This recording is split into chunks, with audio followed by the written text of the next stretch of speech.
तो साथियों नमस्कार और स्वागत है आप सभी का स्टडी सर्किल पे। और अभी हम बात कर रहे हैं एमपीपीएससी 2021 के लिए मॉडल क्वेश्चन पेपर सेट है ये। जनरल साइंस में हमने फिजिक्स के 100 सवालों को लिया है।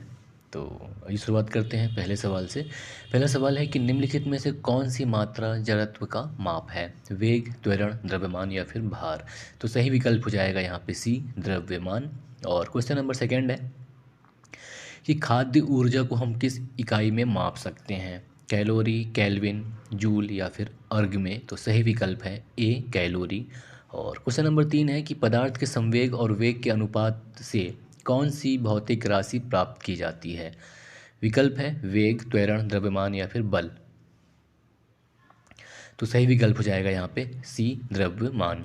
और क्वेश्चन नंबर 4 है कि चलती हुई बस जब अचानक ब्रेक लगाती है तो उसमें बैठे हुए यात्री आगे की दिशा में गिरते हैं। इसको किसके द्वारा समझाया जा सकता है? सापेक्षता के सिद्धांत से, न्यूटन का पहला नियम के द्वारा, या फिर न्यूटन का दूसरा नियम, या फिर डी विकल्प कि न्यूटन का तीसरा नियम। तो सही विकल्प हो जाएगा बी, न्यूटन का पहला नियम। क्वेश्चन नंबर 5 है कि समुद्र में प्लवन करते आइसबर्ग का कितना भाग समुद्र की सतह से ऊपर रहता है? 1/9, 1/10 या फिर 1/6 या 1/4? तो सही विकल्प हो जाएगा बी, 1/10। और नेक्स्ट क्वेश्चन है कि हम दलदली सड़कों पर क्यों फिसलते हैं? गुरुत्वाकर्षण बल के कारण, अपेक्षिक वेग के कारण, घर्षण की कमी या फिर घर्षण की अधिकता? तो सही विकल्प हो जाएगा सी, घर्षण की कमी। और क्वेश्चन नंबर 7 है कि प्रकाश वोल्टी सेल के प्रयोग से सौर ऊर्जा का रूपांतरण करने के निम्न में से किसका उत्पादन होता है? प्रकाशीय ऊर्जा, विद्युत ऊर्जा, ऊष्मीय ऊर्जा या फिर यांत्रिक ऊर्जा? तो सही विकल्प हो जाएगा ए, प्रकाशीय ऊर्जा। और क्वेश्चन नंबर 8 है कि स्वचालित वाहनों में द्रव चालित ब्रेकों का इस्तेमाल वस्तुतः किस नियम का सीधा अनुप्रयोग है? पास्कल का नियम, टॉरिसेली का नियम या फिर आर्किमिडीज का सिद्धांत या न्यूटन का नियम? तो सही विकल्प हो जाएगा ए, पास्कल का नियम। और क्वेश्चन नंबर 9 है कि जब दूध को प्रबल ढंग से मथा जाता है तो उसमें क्रीम किस कारण से अलग हो जाती है? अपकेंद्री बल, अभिकेंद्री बल, गुरुत्व बल या फिर घर्षण बल? तो सही विकल्प हो जाएगा ए, अपकेंद्री बल। और क्वेश्चन नंबर 10 है कि जेट इंजन किसके संरक्षण के सिद्धांत पर कार्य करता है? ऊर्जा के, द्रव्यमान के, रैखिक संवेग के या फिर कोणीय संवेग के? तो सही विकल्प हो जाएगा सी, रैखिक संवेग के। और क्वेश्चन नंबर 11 है कि पृथ्वी के गुरुत्वाकर्षण का कितना भाग चंद्रमा के गुरुत्वाकर्षण के सबसे नज़दीक है? 1/5, 1/4, 1/6 या फिर 1/8? तो सही विकल्प हो जाएगा सी, 1/6। और क्वेश्चन नंबर 12 है कि किसी तुल्यकालिक उपग्रह की हाँ तो क्वेश्चन नंबर 12 है कि किसी तुल्यकाली उपग्रह की पृथ्वी की सतह से ऊंचाई लगभग कितनी होती है? 36,000 किलोमीटर, 42,000 किलोमीटर, 30,000 किलोमीटर या फिर इनमें से कोई नहीं? तो सही विकल्प हो जाएगा ए, 36,000 किलोमीटर। और क्वेश्चन नंबर 13 है कि वर्षा की बूंद का आकार गोलाकार किस कारण से हो जाता है? श्यानता, पृष्ठ तनाव, प्रत्यास्थता या फिर गुरुत्व? तो सही विकल्प हो जाएगा इसमें बी, पृष्ठ तनाव के कारण वर्षा की बूंद का आकार गोलाकार हो जाता है। क्वेश्चन नंबर 14 है कि महान वैज्ञानिक आर्किमिडीज किस देश से संबंधित थे? ब्रिटेन, जर्मनी, संयुक्त राज्य अमेरिका या फिर ग्रीस? तो सही विकल्प है डी, ग्रीस से संबंधित थे। और क्वेश्चन नंबर 15 है कि पानी के एक गिलास में एक बर्फ़ का टुकड़ा तैर रहा है। जब बर्फ़ पिघलती है तो पानी के स्तर पर क्या प्रभाव होगा? बढ़ेगा, कम होगा, सी, उतना ही रहेगा, डी, पहले बढ़ेगा फिर कम होगा? तो सही विकल्प रहेगा इसका सी, ठीक है, उतना ही रहेगा। और क्वेश्चन नंबर 16 है कि गुरुत्वाकर्षण के सार्वभौमिक नियम का प्रतिपादन किसने किया? न्यूटन ने, गैलीलियो ने, कोपरनिकस ने या फिर आइंस्टीन ने? तो सही विकल्प है ए, न्यूटन। और क्वेश्चन नंबर 17 है कि निम्नलिखित में से कौन सा 1 किलोग्राम द्रव्यमान के पिंड पर कार्यशील पृथ्वी के गुरुत्व बल का सही मान है? 8.9 न्यूटन, 9.8 न्यूटन, 89 न्यूटन या फिर 98 न्यूटन? तो सही विकल्प हो जाएगा यहाँ पे बी, 9.8 न्यूटन, ठीक है। और क्वेश्चन नंबर 18 है कि 1 हार्स पावर कितने वाट के बराबर होता है? तो सही विकल्प हो जाएगा सी, 746 वाट के बराबर, ठीक है। और क्वेश्चन नंबर 19 है कि निम्नलिखित में से किसने न्यूटन से पहले ही बता दिया था कि सभी वस्तुएं पृथ्वी की ओर गुरुत्वाकर्षित होती हैं? आर्यभट्ट ने, वराहमिहिर ने, बुद्धगुप्त ने या फिर ब्रह्मगुप्त ने। तो सही विकल्प हो जाएगा डी, ब्रह्मगुप्त के द्वारा ये बता दिया गया था पहले। और क्वेश्चन नंबर 20 है कि निम्नलिखित में से कौन सी ऊष्मा का यूनिट है? जूल, ओम, एम्पियर या फिर वोल्ट। तो सही विकल्प है ए, जूल। और क्वेश्चन नंबर 21 है कि कितना तापमान होने पर पाठ्यांक सेल्सियस और फ़ारेनहाइट तापमापियों में एक ही होंगे? -40, 212 डिग्री सेल्सियस, या 40 डिग्री या 100 डिग्री। तो सही विकल्प हो जाएगा यहाँ पे ए, -40 डिग्री। और क्वेश्चन नंबर 22 है कि एक मनुष्य का तापक्रम 60 डिग्री सेल्सियस है, तो उसका तापक्रम फ़ारेनहाइट में क्या होगा? 140 डिग्री फ़ारेनहाइट, 120 डिग्री फ़ारेनहाइट या फिर 130 डिग्री या 98 डिग्री। तो सही विकल्प हो जाएगा यहाँ पे ए, 140 डिग्री फ़ारेनहाइट। और क्वेश्चन नंबर 23 है कि किसी झील की सतह पर पानी बस जमने ही वाला है, झील के अधर स्थल में जल का क्या तापमान होगा? 0 degree Celsius, 1 degree Celsius, 2 degree Celsius या फिर 4 डिग्री सेल्सियस। तो सही विकल्प हो जाएगा यहाँ पे डी, 4 डिग्री सेल्सियस। और क्वेश्चन नंबर 24 है कि निम्नलिखित में से कौन ऊष्मा का सर्वोत्तम चालक है? जल, पारा, लकड़ी या फिर चमड़ा। तो सही विकल्प हो जाएगा यहाँ पे बी, पारा। और क्वेश्चन नंबर 25 है कि आणविक संगठन के द्वारा ऊष्मा का संप्रेषण क्या कहलाता है? चालन, संवहन, विकिरण या फिर प्रकीर्णन। तो सही विकल्प हो जाएगा यहाँ पे बी, संवहन। और क्वेश्चन नंबर 26 है कि निम्नलिखित में से किसके द्वारा अधिक ज्वालक पैदा होता है? उबलता हुआ पानी, भाप, गर्म हवा या फिर सूर्य की किरणें। तो यहाँ पे सही विकल्प हो जाएगा इनमें बी, भाप या स्टीम। और क्वेश्चन नंबर 27 है कि किसी द्रव्य का उसके क्वथनांक से पूर्व उसके वाष्प में बदलने की प्रक्रिया को क्या कहते हैं? वाष्पीकरण, संघनन, हिमीकरण या फिर इनमें से कोई नहीं। तो सही विकल्प हो जाएगा ए, वाष्पीकरण। और क्वेश्चन नंबर 28 है कि ऊष्मागतिकी का प्रथम नियम किस अवधारणा की पुष्टि करता है? ऊर्जा संरक्षण, ताप संरक्षण, कार्य संरक्षण या फिर इनमें से कोई नहीं। तो सही विकल्प हो जाएगा ए, ऊर्जा संरक्षण।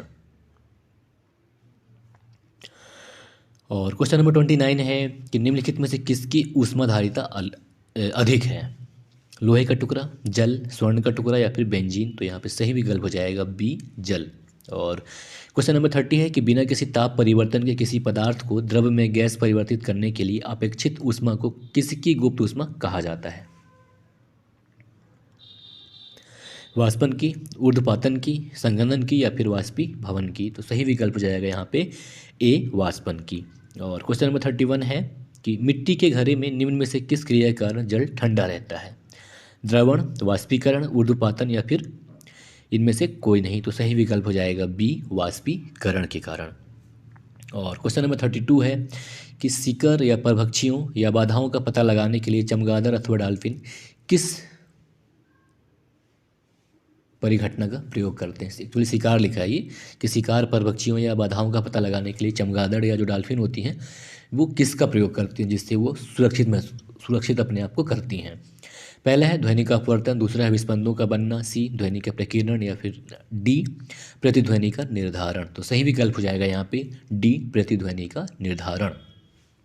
और क्वेश्चन नंबर 33 है कि लगभग 20 डिग्री सेल्सियस तापक्रम पर किस माध्यम में ध्वनि की गति अधिकतम रहेगी? हवा, ग्रेनाइट, पानी या फिर लोहा। तो सही विकल्प हो जाएगा डी, लोहा, क्योंकि ध्वनि की जो गति अधिकतम होती है लोहा में होती है, यानी कि ठोस में, उसके बाद द्रव में और सबसे कम गैस में होता है। तो यहाँ पे सही विकल्प डी रहेगा। और क्वेश्चन नंबर 34 है कि निम्नलिखित में से कौन सा एक वायु में ध्वनि तरंगों के द्वारा उत्पादित नहीं होता? ध्रुवण, विवर्तन, परावर्तन या फिर अपवर्तन। तो सही विकल्प है ए, ध्रुवण। और क्वेश्चन नंबर 35 है कि ध्वनि तरंगे किसके कारण प्रतिध्वनि उत्पन्न करते हैं? अपवर्तन के कारण, विवर्तन के कारण, परावर्तन के कारण या फिर इनमें से कोई नहीं। तो सही विकल्प हो जाएगा सी, परावर्तन के कारण। और क्वेश्चन नंबर 36 है कि पास आती हुई रेलगाड़ी की सीटी का आवृत्तीय तीक्ष्णता बढ़ती जाती है, ऐसा किस घटना के कारण होता है? बिग बैंग थ्योरी या बिग बैंग सिद्धांत के कारण, डॉपलर इफेक्ट के कारण, चार्ल्स के नियम के कारण, या फिर आर्किमिडीज के सिद्धांत के कारण। तो सही विकल्प हो जाएगा यहाँ पे बी, डॉपलर प्रभाव के कारण। और क्वेश्चन नंबर 37 है कि लगभग 20 डिग्री सेल्सियस के तापक्रम पर किस माध्यम में ध्वनि की गति अधिकतम होगी। तो यहाँ पे सही विकल्प वही डी, लोहा है। और 38 है कि प्रकाश के विद्युत चुंबकीय स्वरूप की खोज किसने की। स्नेल ने, न्यूटन ने, मैक्सवेल ने, या फिर यंग ने। तो सही विकल्प है मैक्सवेल ने। और क्वेश्चन नंबर 39 है कि सूर्य की रोशनी को पृथ्वी तक पहुंचने में लगभग कितना समय लगता है। तो 8 मिनट 16.6 सेकेंड, यानी कि विकल्प सी सही है। और क्वेश्चन नंबर 40 है कि पानी में डुबोई एक छड़ी किस संवृत्ति के कारण मुड़ी हुई प्रतीत होती है। परावर्तन के कारण, प्रकाश के विवर्तन के कारण, प्रकाश का अपवर्तन के कारण, या फिर प्रकाश का प्रकीर्णन के कारण। तो सही विकल्प हो जाएगा सी, प्रकाश का अपवर्तन के कारण मुड़ी हुई प्रतीत होती है। और 41 है कि एक तालाब के तल में पड़ा हुआ एक पत्थर उच्च बिंदु पर रखा हुआ प्रतीत होता है जहां वह वास्तव में है, किस समृद्धि के कारण है। प्रकाश का विवर्तन, प्रकाश का बिखराव, प्रकाश का परावर्तन, या फिर प्रकाश का अपवर्तन। तो सही विकल्प हो जाएगा यहाँ पे डी, प्रकाश का अपवर्तन। और क्वेश्चन नंबर 42 है कि संबंधित माध्यम युग के क्रांतिक कोण से अधिक आपतन कोण का सघन से विरल माध्यम की ओर जाने वाली प्रकाश किरण क्या करती है। विवर्तन, समग्र आंतरिक परावर्तन, या फिर अपवर्तन करती है। तो सही विकल्प हो जाएगा यहाँ पे सी, परावर्तन करती है। और क्वेश्चन नंबर 43 है कि सूर्योदय और सूर्यास्त के समय आसमान में लाल रंग किसके कारण होता है। विवर्तन, अपवर्तन, प्रकीर्णन, या फिर व्यतिकरण। तो सही विकल्प यहाँ पे सी हो जाएगा, प्रकीर्णन के कारण। ठीक है। और क्वेश्चन नंबर 44 है कि पिछली साइड के ट्रैफिक को देखने के लिए जो ऑटोमोबाइल में दर्पण प्रयोग किया जाता है वो किस प्रकार का होता है। अवतल, समतल उत्तल, समतल, या फिर उत्तल। तो सही विकल्प हो जाएगा यहाँ पे डी, उत्तल, जो वास्तविक एवं छोटा प्रतिबिंब बनाता है। और क्वेश्चन नंबर 45 है कि कार चलाते समय अपने पीछे के यातायात को देखने के लिए आप किस प्रकार के दर्पण का उपयोग करना चाहेंगे। अवतल दर्पण, समतल दर्पण, गोली दर्पण, या फिर उत्तल दर्पण। तो सही विकल्प हो जाएगा यहाँ पे डी, उत्तल दर्पण। और 46 है कि यदि एक व्यक्ति दो समतल दर्पण जो कि 60 डिग्री कोण पर आनत रखे हुए हैं के बीच खड़ा हो तब उससे कितने प्रतिबिंब दिखेंगे। 3, 4, 5, या फिर 6। तो सही विकल्प हो जाएगा सी, 5। और क्वेश्चन नंबर 47 है कि हम पृथ्वी के पृष्ठ पर सूर्य का प्रकाश प्राप्त करते हैं और ये प्रकाश किस प्रकार के किरण पुंज हैं। अपसारी, बेतरतीब, समांतर, या फिर अभिसारी। तो सही विकल्प हो जाएगा यहाँ पे सी, समांतर। और क्वेश्चन नंबर 48 है कि निम्नलिखित में से कौन सा रंग सम्मिश्रण दिन और रात के समय सर्वाधिक सुविधाजनक होता है। नारंगी और नीला, श्वेत और काला, पीला और नीला, लाल और हरा। तो सही विकल्प हो जाएगा डी, लाल और हरा। और क्वेश्चन नंबर 49 है कि कैमरे में किस प्रकार के लेंस उपयोग में लाया जाता है। उत्तल, अवतल, वर्तुलाकार, या फिर समान मोटाई का। तो सही विकल्प हो जाएगा, लेंस की बात कर रहा है तो ए विकल्प, उत्तल लेंस का प्रयोग किया जाता है। और क्वेश्चन नंबर 50 है कि नेत्रदान में दाता की आंख के किस हिस्से को प्रतिरूपित किया जाता है। कॉर्निया को, लेंस को, रेटिना को, या फिर पूरी आंख को। तो सही विकल्प हो जाएगा ए, कॉर्निया को। और 51 है कि एक आदमी 10 मीटर से अधिक दूरी की वस्तु स्पष्ट नहीं देख पाता है, वह किस दृष्टि से पीड़ित है। हाइपरमेट्रोपिया, हाइड्रोफोबिया, मायोपिया, या फिर कैटरेक्ट। तो सही विकल्प हो जाएगा सी, मायोपिया। और क्वेश्चन नंबर 52 है कि तंतु प्रकाशिक संचार में संकेत किस रूप में प्रवाहित होते हैं। प्रकाश तरंग के रूप में, रेडियो तरंग के रूप में, या फिर सूक्ष्म तरंग के रूप में, या फिर विद्युत तरंग के रूप में। तो सही विकल्प हो जाएगा ए, प्रकाश तरंग के रूप में। और क्वेश्चन नंबर 53 है कि निकट दृष्टि दोष दूर करने के लिए निम्नलिखित में से कौन सा लेंस उपयोग में लाया जाता है। ध्यान दीजिएगा, जो निकट दृष्टि दोष है इसमें क्या है, दूर की वस्तु नहीं दिखाई देती, पास की दिखती है, दूर की नहीं दिखाई देती।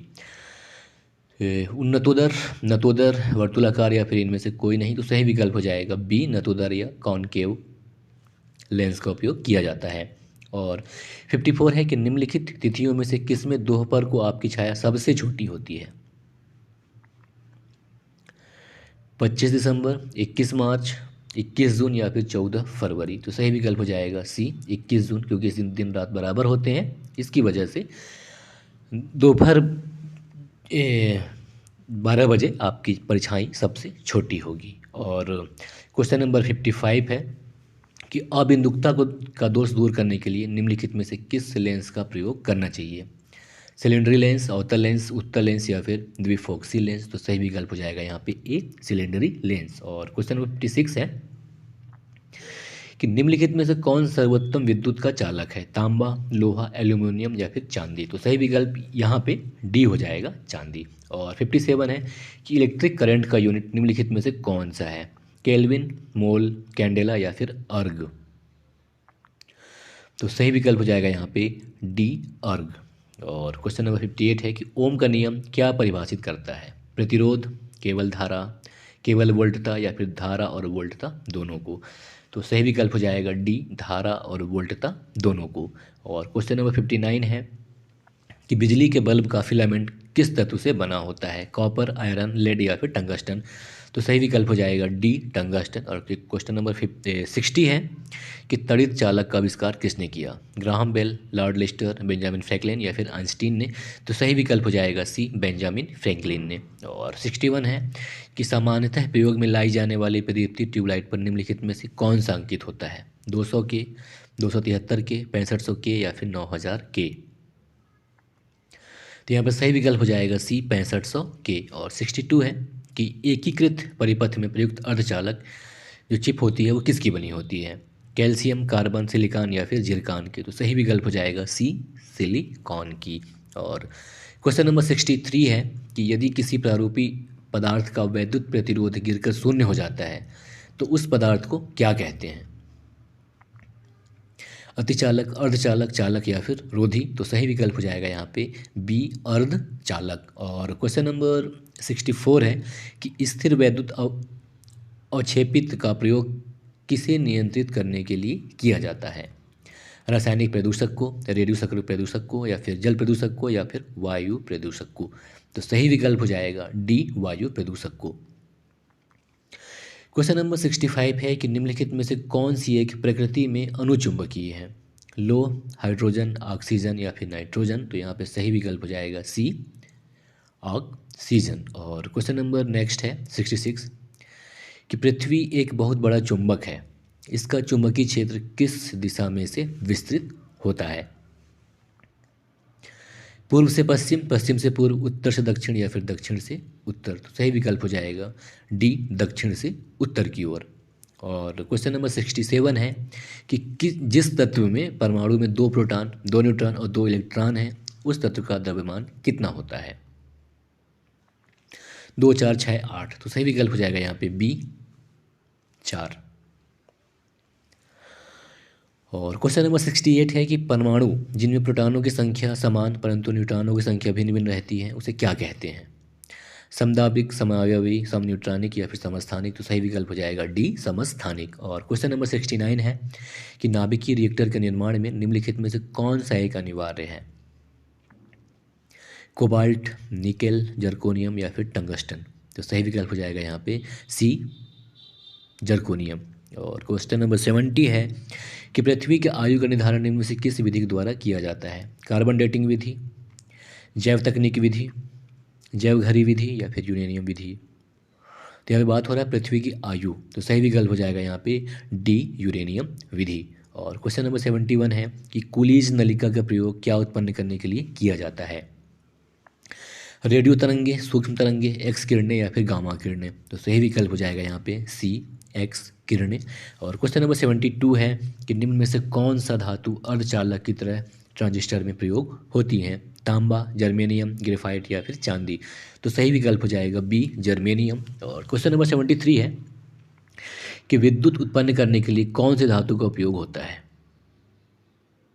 यूरेनियम, लोहा, तांबा या फिर एल्यूमिनियम। तो सही विकल्प है ए यूरेनियम। क्वेश्चन नंबर 74 है कि न्यूनतम तापमान पैदा करने के लिए निम्नलिखित में से किस सिद्धांत का प्रयोग किया जाता है?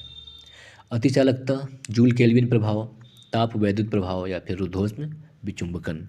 तो सही विकल्प हो जाएगा ए अतिचालकता। और 75 है कि लॉ ऑफ फ्लोटिंग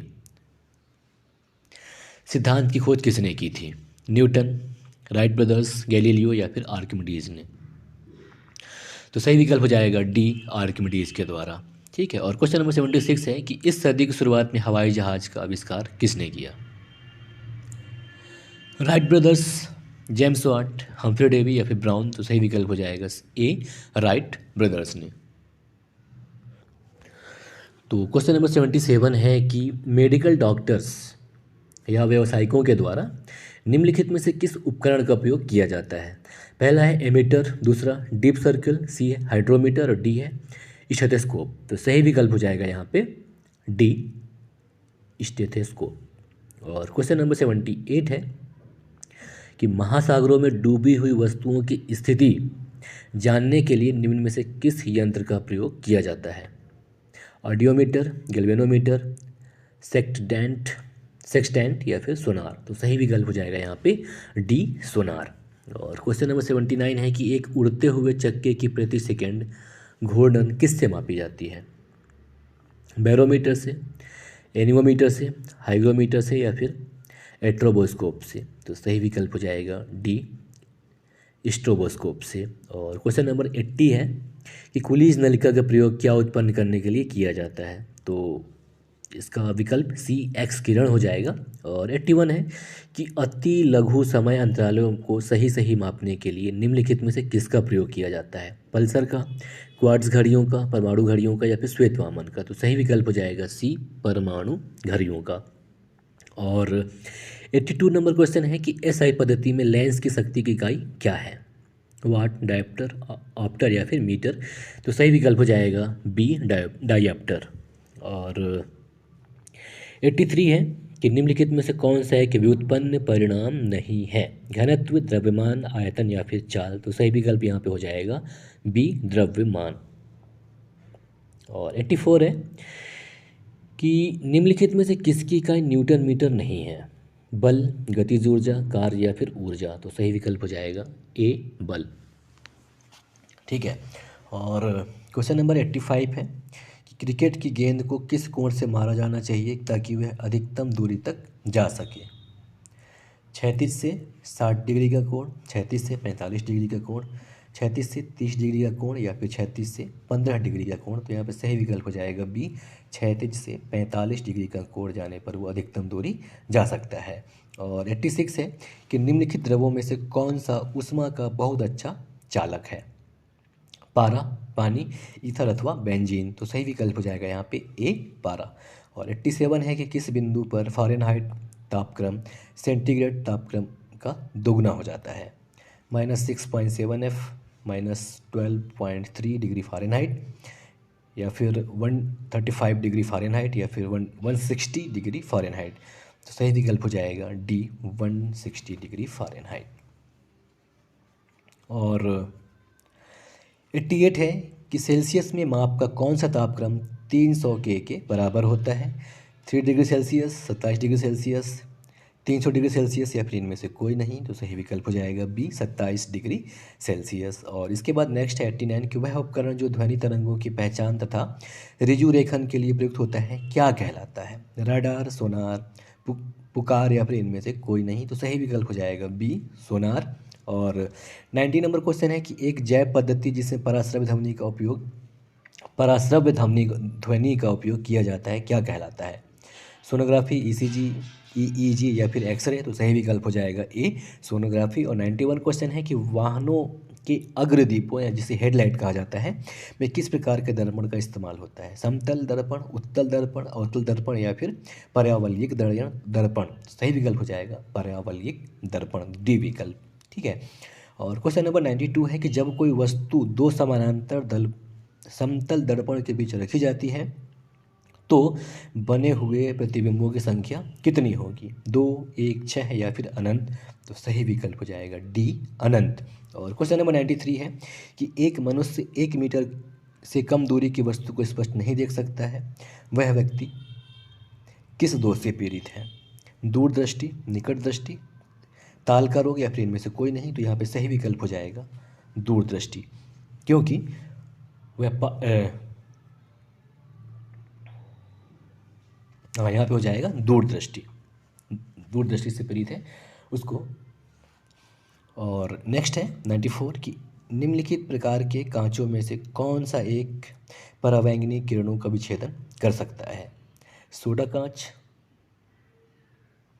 पायरेक्स कांच, जेना कांच या फिर क्रुक्स कांच। तो सही विकल्प हो जाएगा यहाँ पे डी, क्रुक्स कांच। और 95 है कि प्रकाश की गति किसके बीच से जाते हुए न्यूनतम होती है? कांच, निर्वात, जल या फिर वायु। तो सही विकल्प हो जाएगा ए, कांच। 96 नंबर क्वेश्चन है कि विकिरण की कण प्रकृति की पुष्टि किससे की जाती है? व्यतिकरण, प्रकाश वैद्युत प्रभाव, विवर्तन या फिर ध्रुवीकरण से। तो सही विकल्प हो जाएगा यहाँ पे बी, प्रकाश वैद्युत प्रभाव से। 97 नंबर क्वेश्चन है कि निम्नलिखित अधातुओं में से कौन सा एक विद्युत का मंद चालक नहीं है? सल्फर, सिलीनियम, ब्रोमीन या फिर फास्फोरस। तो सही विकल्प हो जाएगा यहाँ पे बी, सिलीनियम। और 98 है कि चालक का विद्युत प्रतिरोध किससे स्वतंत्र होता है? तापमान से, दाब से, दैर्ध्य से या फिर अनुप्रस्थ परिच्छेदी क्षेत्र से। तो यहाँ पे सही विकल्प हो जाएगा बी, जो चालक का विद्युत प्रतिरोध होता है वो दाब से स्वतंत्र होता है। और 99 नंबर क्वेश्चन है कि चुंबक निम्नलिखित गृह उपकरणों में से किसका आवश्यक भाग है? बुलाने वाली घंटी, पंखा, धुलाई मशीन या फिर डी, उपर्युक्त सभी। तो यहाँ पे सही विकल्प हो जाएगा डी, उपर्युक्त सभी। और क्वेश्चन नंबर 100 है कि नाभिकीय रिएक्टर में भारी जल यानी कि ड्यूटेरियम ऑक्साइड का प्रयोग किस रूप में किया जाता है? मंदक, शीतलक, परिरक्षक या फिर नियंत्रक। तो सही विकल्प हो जाएगा यहाँ पे ए, मंदक। तो ये था MPPSC के लिए एक मॉडल क्वेश्चन पेपर सेट जो फिजिक्स मतलब जनरल साइंस के फिजिक्स पर आधारित था। और नेक्स्ट हम कंप्यूटर साइंस पे लेके आ रहे हैं 100 प्रश्नों का सेट। तब तक इंतजार करें। नमस्कार, जय हिंद, जय भारत।